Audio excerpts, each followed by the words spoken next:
नमस्कार, मैं सस्मिता आप सबको मेरे चैनल माई स्पिरिचुअल स्टोरी में स्वागत करती हूँ। तो आज मैं आपके साथ शेयर करूंगी एक खट्टी मीठी और तीखी करेला भाजी की रेसिपी, जो कि बहुत ही टेस्टी लगता है।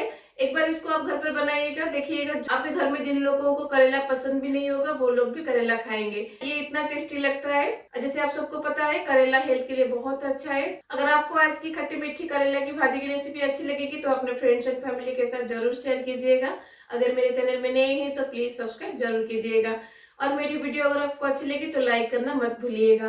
तो चलिए फिर बनाते हैं खट्टी मीठी तीखी एक करेला की भाजी। तो करेला का भाजी बनाने के लिए मैंने यहाँ पे ये छोटा वाला करेला लिया है, जिसे हम जंगली करेला या फिर फॉरेस्ट बीटरूट बोलते हैं। तो इसको पहले हम काट लेंगे। यहाँ पे मैं करेला का छिलका नहीं निकालूंगी। अगर आपको ज्यादा कड़वा लगता है तो आप छिलका निकाल सकते हैं। तो करेला को हम ऐसे गोल गोल करके काटेंगे। ज्यादा मोटा या फिर ज्यादा पतला मत करिएगा, मीडियम थिकनेस उसका रखिएगा। और काटने के बाद इसके अंदर से इसका बीज हम निकाल देंगे।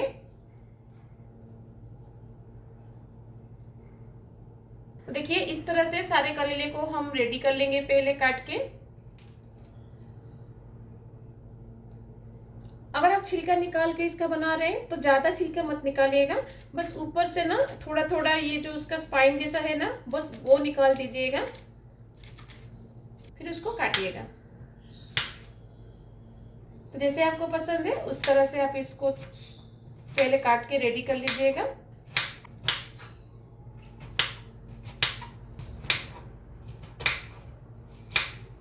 तो देखिए मैंने सारे करेले को काट दिया है। तो चलिए अब इसका हम भाजी बनाते हैं। करेले की भाजी में ना हम मूंगफली का पाउडर थोड़ा सा डालेंगे, इसलिए मैंने यहाँ पे हाफ कप ऑफ मूंगफली लिया है। ये रोस्टेड मूंगफली नहीं है, इसलिए मैं इसको थोड़ा सा ड्राई रोस्ट करूंगी। अगर आप रोस्टेड मूंगफली लेते हैं तो आपको ड्राई रोस्ट करने की जरूरत नहीं है, आप उसका एक पाउडर बना लीजिएगा।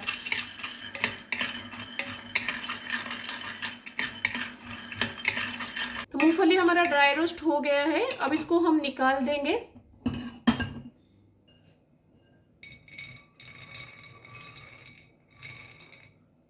मूंगफली ठंडा हो जाने के बाद हम उसका छिलका निकाल देंगे, फिर उसके बाद उसका हम एक पाउडर बनाएंगे। अब कढ़ाई में हम लेंगे तेल। तेल गर्म हो जाए तो उसमें हम डालेंगे हाफ टी स्पून ऑफ पंचफुटन, और उसके साथ हम इसमें डालेंगे 2 रेड चिली,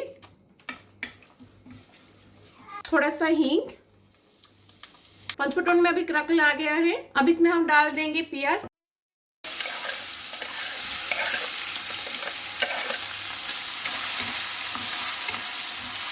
प्याज जल्दी फ्राई हो जाए तो इसलिए हम इसमें डाल देंगे नमक। तो मैंने यहाँ पे आधा नमक डाला है, बाकी का नमक हम करेला डालने के बाद डालेंगे। अब प्याज में हम डाल देंगे करी पत्ता। अब प्याज को लाइट गोल्डन ब्राउन होने तक हम कुक करेंगे। तो प्याज हमारा लाइट गोल्डन ब्राउन हो गया है। अब इसमें हम डाल देंगे करेला।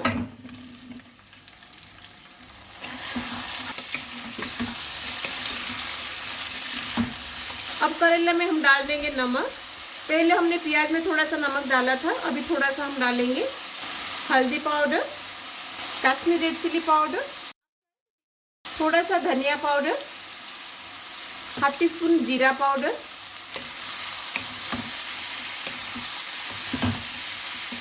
अब इसको कवर लगा के लो टू मीडियम फ्लेम पर हम 5 से 10 मिनट के लिए बैठाएंगे, ताकि करेला हमारा अच्छे से कुक हो जाए। मूंगफली से हमने सारे छिलके निकाल दिया है। अब इसको हम मिक्सिंग जार में ट्रांसफर कर देंगे, और इसका एक दरदरा सा पाउडर हम बनाएंगे।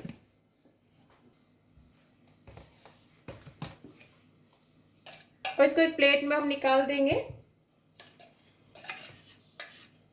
तो मूंगफली का पाउडर अब हमारा रेडी है। करेला को फ्राई करते हुए 4 से 5 मिनट हो गया है।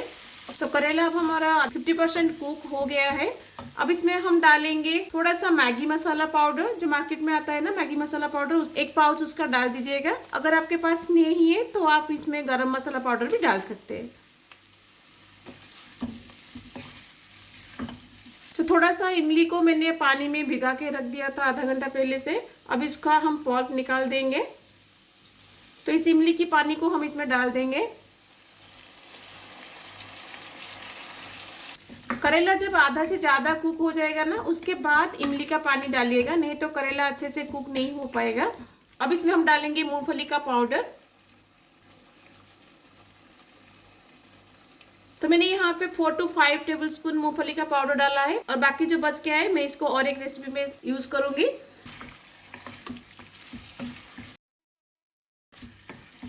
इमली का रस डाल के करेला को फ्राई करते हुए 5 से 6 मिनट हो गया है। करेला अब हमारा लगभग हो गया है। अब इसमें हम डालेंगे 1 टीस्पून गुड़। आप चाहे तो थोड़ा सा चीनी भी डाल सकते हैं।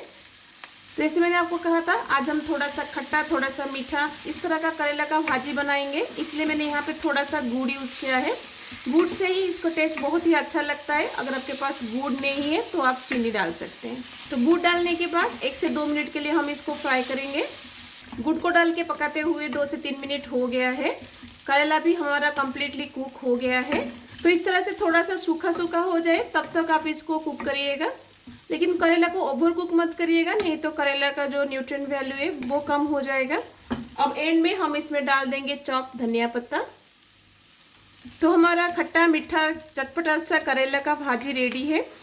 एक बार इस तरह से करेला का भाजी बना के खाइएगा, देखिएगा आप करेला का फैन बन जाएंगे। तो इस करेले का भाजी को घर में एक बार जरूर ट्राई कीजिएगा, देखिएगा जिनको भी करेला पसंद नहीं है उनको भी करेला बहुत अच्छा लगेगा।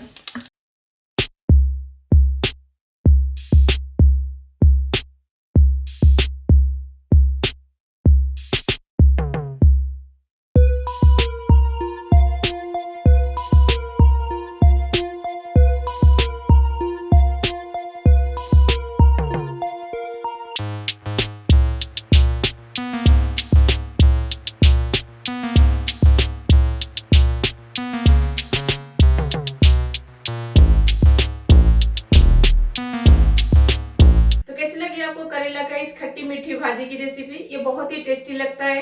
और इस रेसिपी को एक बार टेस्ट करने के बाद आप घर पर इसको बार बार बनाकर खाएंगे, ये इतना टेस्टी लगता है। और जैसे आप सबको पता है करेला हेल्थ के लिए भी बहुत अच्छा है। तो इस खट्टी मीठी करेला की भाजी को एक बार घर में जरूर ट्राई कीजिएगा। कैसा लगा मुझे कमेंट में जरूर बताइएगा। अगर अच्छी लगेगी तो अपने फ्रेंड्स एंड फैमिली के साथ शेयर जरूर कीजिएगा, और मेरे वीडियो को लाइक करना मत भूलिएगा। अगर मेरे चैनल में नए हैं तो प्लीज सब्सक्राइब जरूर कीजिएगा। तो मिलते हैं और रेसिपी के साथ। Till then bye bye, see you, have a good day.